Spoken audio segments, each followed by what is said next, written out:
Another late rent payment? Oh, chasing tenants for money is not fun. But don't worry, here's how to navigate it to reduce the risk of it continuing to happen. Step 1, make expectations crystal clear.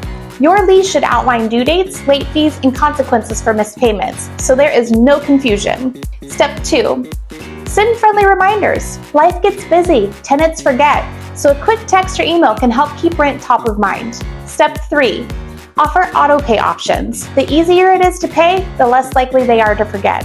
Step 4, communicate early. If a tenant is struggling, working out a short-term payment plan can help prevent bigger issues later. And step 5, screen your tenants. A little extra work up front can save you a lot of late payments down the road.